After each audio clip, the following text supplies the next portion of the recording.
Hello everyone, my name is Braden, this is Airless Cool 9, and in today's video we're going to take a look at the Scion of the Three Rogue. So, this subclass comes to us in this Unearthed Arcana that dropped last week for the Forgotten Realms Subclasses.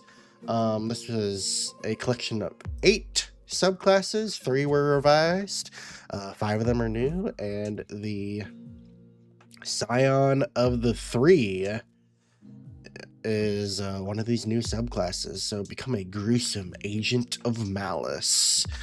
This is very Baldur's Gate 3-esque, or at least themed.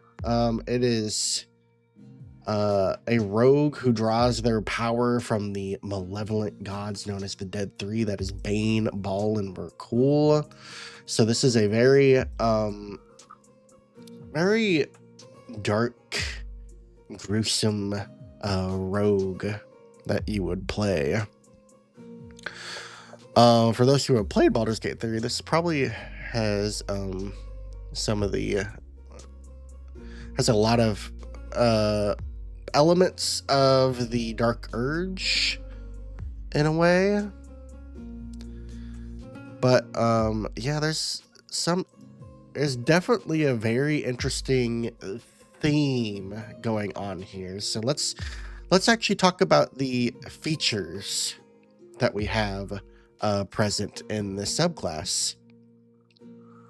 So the first feature that we get at level 3 is called Bloodthirst. For this particular subclass, I'll be using red as things that we like because this is a gruesome themed subclass. And then if there are things that we don't like, we'll probably use maybe yellow or orange. I don't know yet. We'll decide when we get there. So, level 3, Bloodthirst. If your sneak attack hits a bloodied creature, I like that we're using bloodied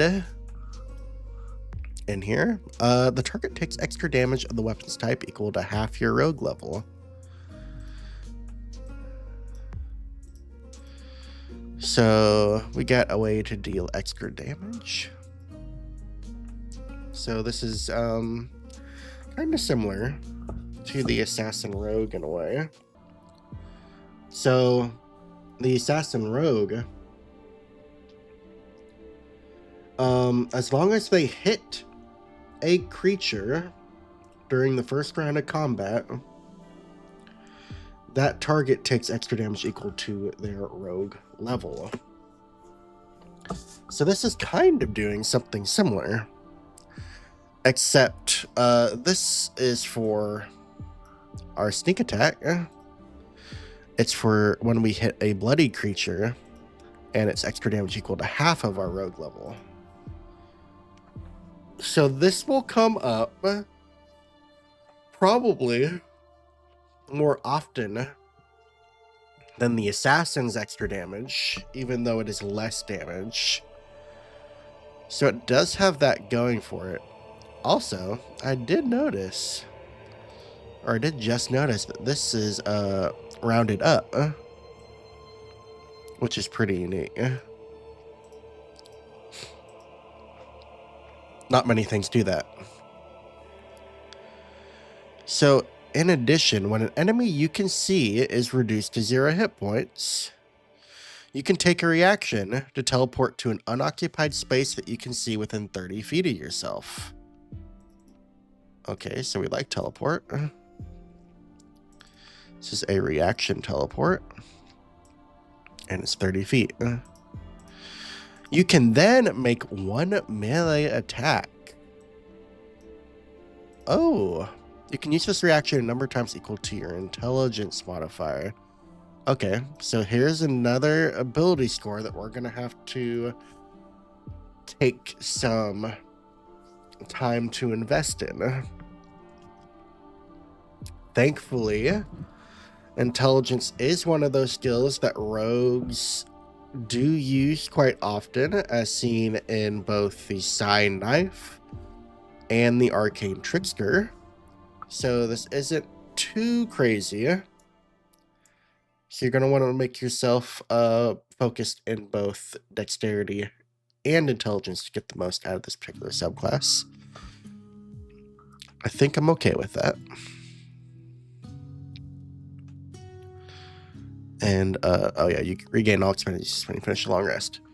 So already at 3rd level, Bloodthirst is giving us quite a bit of interesting things here. The extra damage is nice, even though it's not a whole lot, and it does only activate when we hit bloodied creatures.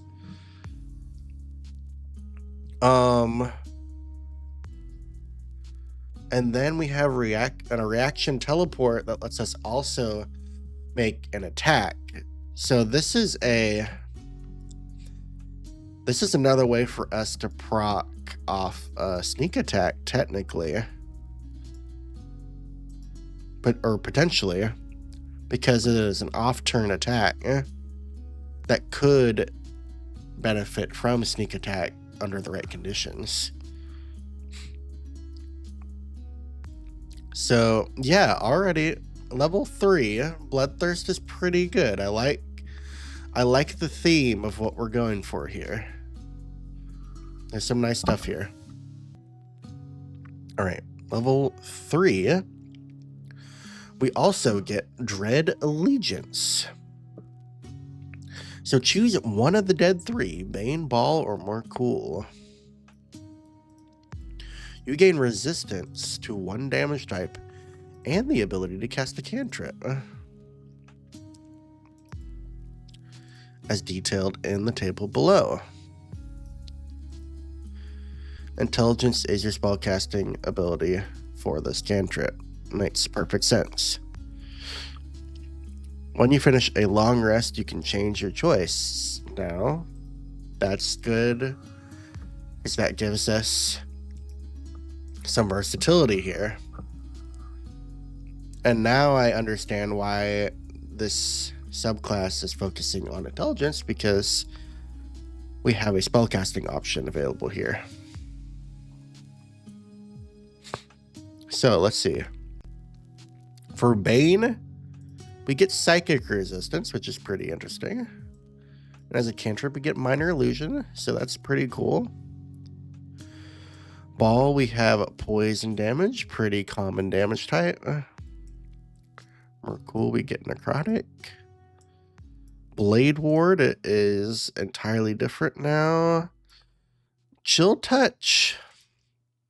Okay, Chill Touch is very thematic for Mercoul, but Chill Touch is a melee attack cantrip,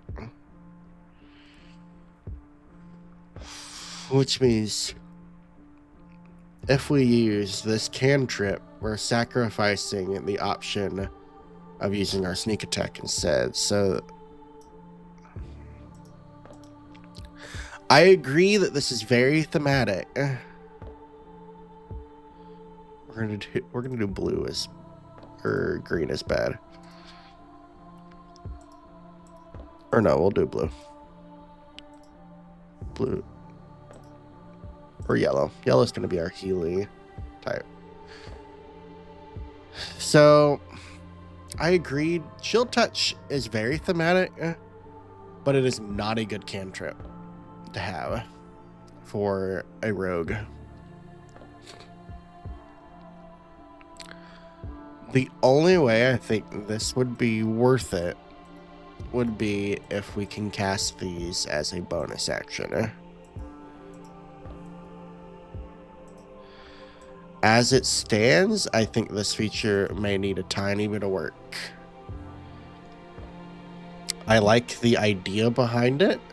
I like what it's attempting to give us, but it does need a little bit of work, because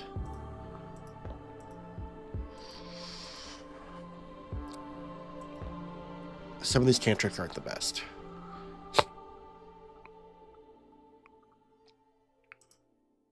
Okay, let's move on from this, because we're going to get stuck on that. So, at level 9, we get Strike Fear. We gain an additional Cunning Strike option. This is called Terrify. It is a 1d6 cost. That, to me, is good because that is a low cost. So the target must succeed on a Wisdom saving throw, a pretty common saving throw proficiency, or it has the Frightened condition for 1 minute. The frightened target repeats the save at the end of each of its turns, ending the effect on itself on a success. Okay, so this is pretty thematic. I like this. It is a low cost to activate, which is pretty good.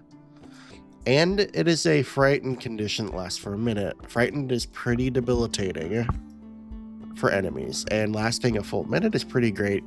Granted, the creature does get to repeat the save at the end of each of its turns. Overall, I think this is a good option.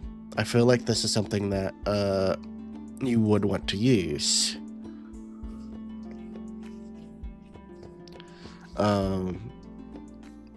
But now I feel like we need something to capitalize on giving creatures frightened condition. So let's see what we get later on. Level 13, Aura of Malevolence. You radiate malignant power associated with one of the dead 3. At the start of each of your turns, each creature of your choice within a 10-foot emanation originating from you takes damage equal to your intelligence modifier. The damage is the same type as the damage resistance granted by your choice in the Dread Allegiance feature.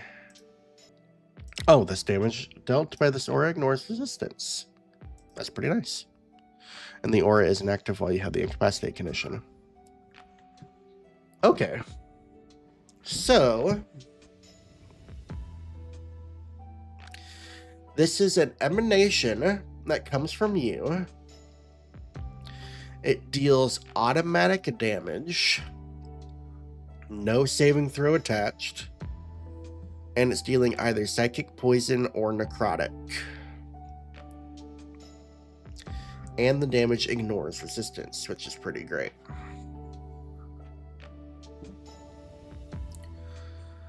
I do think this is a good feature. I think optimistically this is pretty good.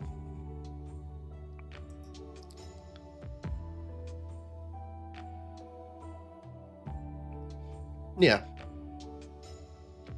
As of now, I think this is pretty good. Alright, level 17, Dread Incarnate.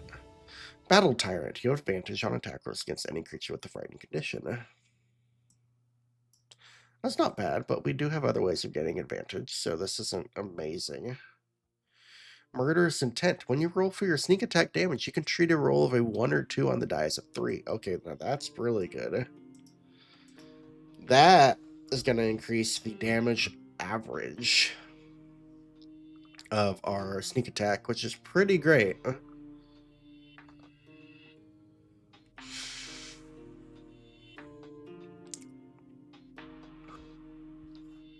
So Murderous Intent is pretty great. Battle Tyrant is alright, but ideally we're using a weapon that has Vex on it. So ideally we should already be getting advantage. I feel like this may be coming too late in the game as a way of having this mean something to the subclass. I think ideally you could keep Battle Tyrant in here, but I might add in another benefit here because Battle Tyrant isn't doing a lot, especially at level 17. So overall, I think the theme of this subclass, pretty great. Yeah, I feel like there's a lot going on here. I really like Bloodthirst. And I really like Aura of Malevolence. I feel like maybe we could do a tiny bit of work on Dread Incarnate and Dread Allegiance. And while I think Terrify is good, it's not really doing anything other than applying the Frightened condition.